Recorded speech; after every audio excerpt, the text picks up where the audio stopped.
প্রশ্ন তো বেশ কঠিনই হয়েছে। সব প্রশ্নের উত্তর দিতে পেরেছো তো? হ্যাঁ, পেরেছি। প্রশ্নটা আমার করাই ভুল হয়েছে। তুমি তো পারবেই। রুমিটা যদি তোমার মতো মন দিয়ে লেখাপড়াটা করতো, তাহলে স্যারের মনে কোনো দুঃখই থাকতো না। ভাই একসময় মোটামুটি ভালো ছাত্রই ছিল।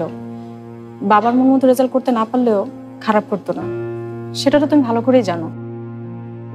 কিন্তু বিয়ে পরীক্ষায় যে কেন... শশী, জানি তোর পরীক্ষা খুব ভালো হয়েছে। আপু কেমন আছেন? আগের মতোই। আচ্ছা শোন, উনি রাফিন ভাই, আপুর ডাক্তার। উনি রুমি ভাইয়ের বিষয়ে কিছু জানতে চান তোর কাছে। কি জানতে চান বলুন? তেমন কিছু না। আসলে রুমি সাহেবের কি কোনো মেয়ের সাথে প্রেমের সম্পর্ক ছিল?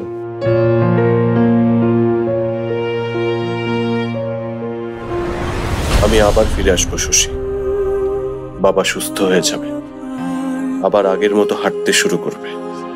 আমাদের পরিবার আবার আগের মতো সুন্দর হয়ে যাবে।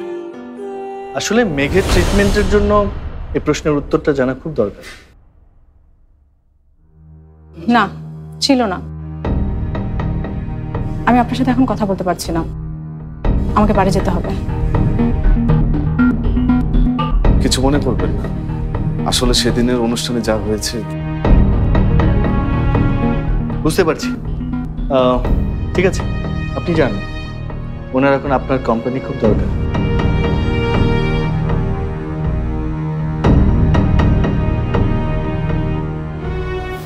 নাইস কাপল।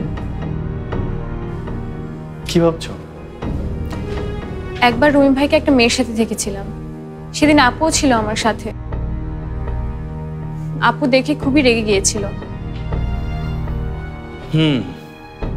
আচ্ছা, ওই মেয়েটাকে চেনো তুমি? চিনি, উনি আমাদের অফিসেই চাকরি করেন। অফিসে যারা রুমি ভাইয়ের বিরুদ্ধে ষড়যন্ত্র করেছিল, তাদের দলে ওই মেয়েটাও ছিল। কিন্তু সবকিছু জানাজানি হবার পরও রুমি ভাই ওই মেয়েটার চাকরি রাখবার জন্য আব্বুর কাছে অনুরোধ করেন। ইন্টারেস্টিং। তাহলে তো ওনার সাথে একবার দেখা করতেই হচ্ছে।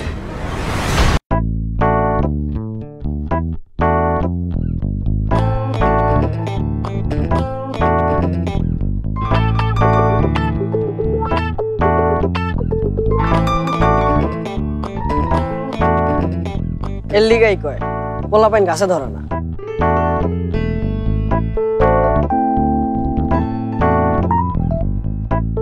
কি হচ্ছে ভাই? একটা হিসাব মিলাতে পারছি না। দুইটা স্টিম 30 টাকা, এর মধ্যে আবার হিসাব কি এর? তোর মাথা। ওর ড্রেসগুলো খেয়াল করেছিস?